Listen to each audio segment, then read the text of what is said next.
Hey guys, so today's video, I'm going to walk you through my process in using an Insta360 to record indoor basketball games. Get it! No, that's you! Yes, sir!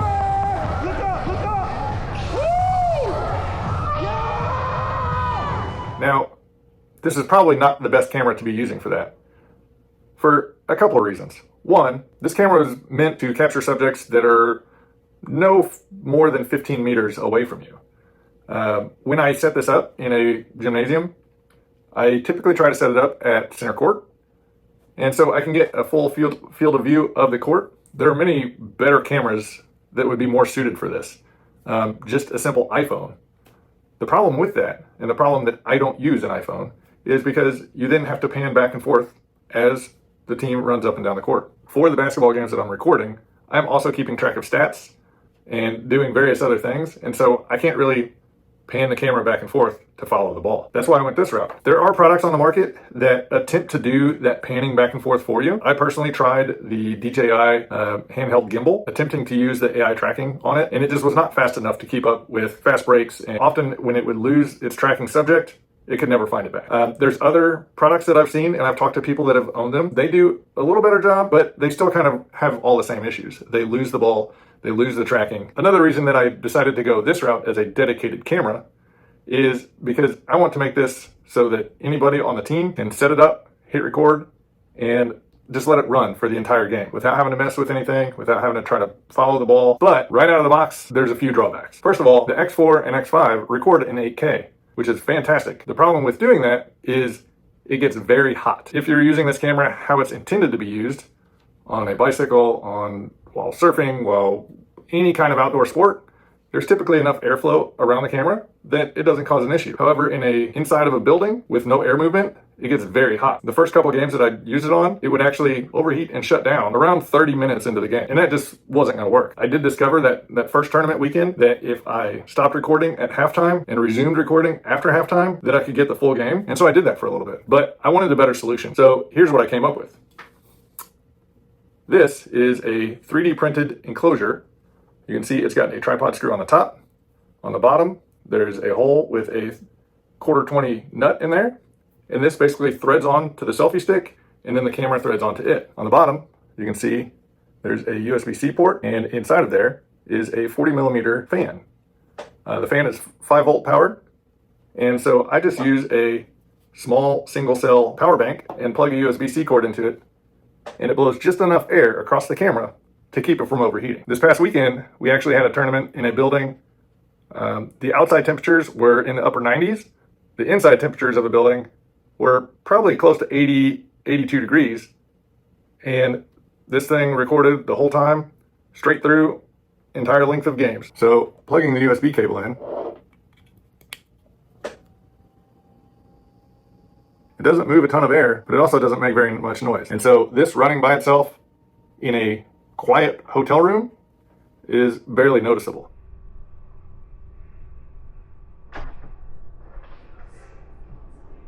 In a noisy gymnasium, you don't hear it at all. You also can't hear it in the microphone of the camera in any of the recordings, basically because you're in a gym with a lot of yelling, shoe screeching, ball dribbling, and so you never notice the fan. The other thing that's nice about one of these little single cell power banks is you can get roughly about 70 hours of runtime out of one charge. Now, I do have the 3D model for this print, and I've got it on my printables page. I'll put a link down in the description. At that link, you'll find a parts list with some affiliate links to the fan and the various hardware. The other thing to note is on the top here, and that is a TPU. It's just a little 3D printed washer, just kind of a little cushion so that you can thread the camera down onto it, and it's got a little bit of give. As far as recording, my process recording a game, my son's basketball team typically plays in tournaments, and so there will be 3 to 4 games per day.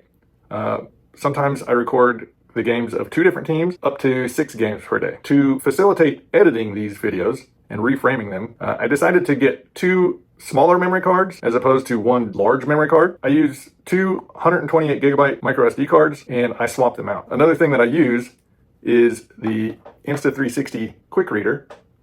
And this is nice because it plugs directly into the side of the camera. And when you start recording, there's an SD card inside of this. My other SD card is inside the camera. And so when you first plug this in, you start recording, it records to this first until this card fills up. For the games that I record, I can typically get 2 games on one 128 gigabyte memory card. And so I'll record to this first 2 games.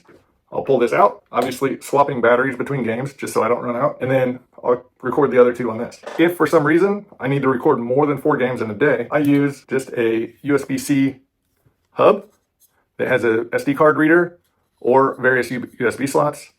And I plug this into my iPad or my iPhone 16 and use the Files app to transfer off of the memory card onto a solid state external drive. As far as batteries go, I have 2 batteries, and the only way to charge the battery is in the camera. Obviously, you can't do that while you're using the camera to record a game. So I bought this little case. It's a little charging case, just has a USB-C input, and there's 2 charging indicators. It holds 2 batteries, and then there's space for 2 SD cards up here. As far as mounting it in the gym, wherever we may be playing, I bought this little C-clamp tripod mount. It's just got various little 1/4 threaded studs on it. And I typically try to mount this on the scoring table, right at center court. If for some reason this clamp doesn't have a wide enough jaw to go around the scoring table, encountered a few that are just a little too thick to get this on there, I will try to mount it either on the highest bleacher, it's like the little roll around bleachers, as close to center court as possible. I don't like using a tripod, especially with it being at center court, just because then you kind of have to stay there and watch it, make sure nobody runs into it, make sure, a wild ball doesn't get out, someone trip and fall, or, diving for a loose ball and knock the camera over. So I like to mount it to something solid. That way, if it does take an impact, it doesn't hit the ground. So as far as the fan, it just threads right onto the selfie stick or tripod, and then the camera threads right onto it. And so even with this mounted, it doesn't add a lot of bulk. Now on to the editing process. So I typically alternate back and forth between using my iPhone 16 and my iPad 10th generation. They both have a USB-C port, and so I can plug either the quick reader, or if I've transferred videos onto the external drive, I can plug the external drive directly in. And here I am in the Insta360 app. And when I plug the external drive in, you can see it will ask to choose a directory. And so what that does is it opens your Files app. I just choose my external drive here. And then as long as you save the videos in the same file structure on the root of the drive as it is on the original micro SD card, you can edit directly from an external drive, or if you transfer to a thumb drive or whatever. So I will just pick that, hit open, and hit my album here. And here you can see all of the videos that I recorded the past 2 weekends. So most of these videos are 35 to 40 minutes long. And that's a lot to edit. It's a lot to reframe. My process for doing that is maybe not the best process, but it's what I've come to do. So I reframe these videos so that I can post them to our team's YouTube channel, mainly so the coaches can kind of use them to review film, see what we need to improve, whatever. So in the app, up here in the top right, you can choose the aspect ratio.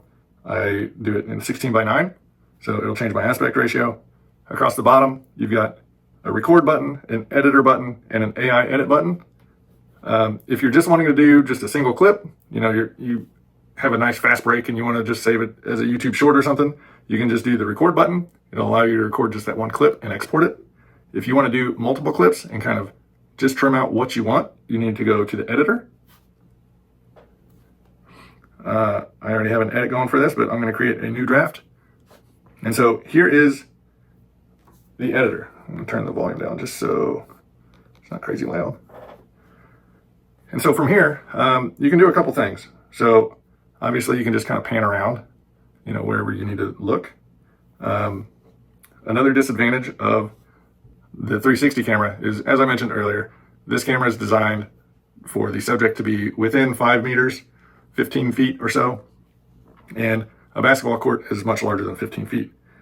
This particular game, the camera was mounted right at the edge of the court, at center court, and so it's a little better on on the digital zoom compared to when I mount the camera on the back side of the bleachers. But over here on the right, you can click the little zoom button. And then I typically go into narrow. That gets me into where I can kind of see the players better. And then I will kind of scroll through to where I want to start.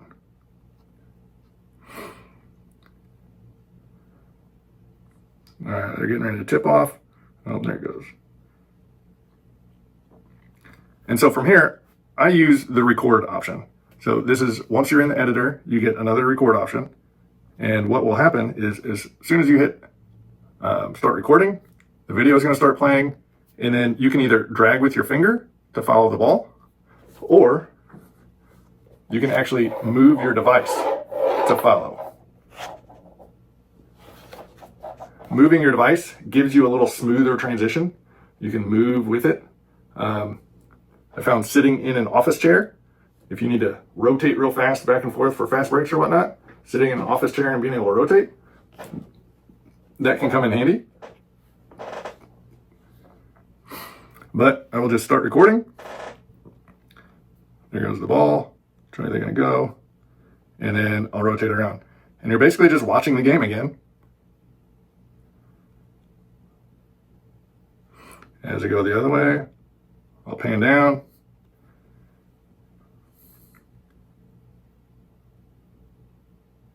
And then if they get to a point where there's a timeout or they're shooting free throws or something along those lines, I will stop the recording. It gets you back to this main timeline. And then, like, if I know they're shooting a free throw, I know they're going to be in that area for at least 2 shots. And so I will hit this frame cut button, the center button. And then you basically just drag to the timeline where they start to move again. And it'll choose that section of frame as a clip that you want to keep. And so I can, do that. And then, say we want to skip, it's a timeout, we want to wait until the action's going again. We slide down, hit the record button, and start recording again. And, whatever we're trying to capture. If you exit out, they're continuously improving this app. So in the past, probably 3 or 4 versions, there's been some improvements. Just about a month or 2 ago, you could not edit from a drive. You had to use their proprietary quick reader. So usability is getting better. I appreciate that. And now, if you exit out, it will automatically save that draft. And let me go back to the main screen. On the main screen, you've got down here a little edits button, and you can see your drafts, and it'll show you various drafts that you've worked on. And so you can resume right from here. It'll take you back into the edit. If you just happen to go into the editor like I did earlier, it'll say, hey, we detect there's already a draft going. And so you can resume from there as well. Once you get all your clips through the entire game, whatever you want to keep, hey, look, there's me. You can click the edit or export button on the right. In the top right corner, hit this little yellow, and you can either export the selected clip or export full, which is going to be all of the clips all together in one video. When you choose one of those, it will give you some options. You can choose various resolutions. There's also a watermark option. It'll either say Insta360 X4 or whatever. Various watermark options. I disable it. But then you export, and it'll just save it directly to your camera roll. Reframing and exporting a 30-minute basketball game takes about an hour. You're looking at 35, 40 minutes to reframe, and then another 35 or 40 minutes for it to export. Obviously, depending on the resolution, if you're exporting in 4K or something, it's potentially going to take longer. So while this is going on this one, I will get my iPhone and start editing the next game from one of the other memory cards. That's why I decided to go with 2 memory cards, so I can be editing on one while another is potentially recording, or while another is exporting. So, as I mentioned earlier, this may not be the best tool for the job, but it's the tool I decided to go with just because there are times that I cannot go to the tournaments. And so this is easy enough that anybody who knows how to push an on button and swap a battery out can handle recording multiple games, and then they can bring it home and I can go through and edit and reframe the videos later. The fan is a huge lifesaver. Without that, the thing's going to overheat. So again, if you're interested in making one of these, I do not plan to sell these at all. I just do not have the time to manufacture them. But the 3D print files will be linked down below. Go check them out. If you have any questions, I'll answer what I can. And then if you have any questions or comments about my process, like if you do something similar but different that could maybe save me some time, I'd be thrilled to hear those things. Post them down below. If you're just looking into maybe being able to record games for yourself and have questions, leave those down below. I'll answer what I can.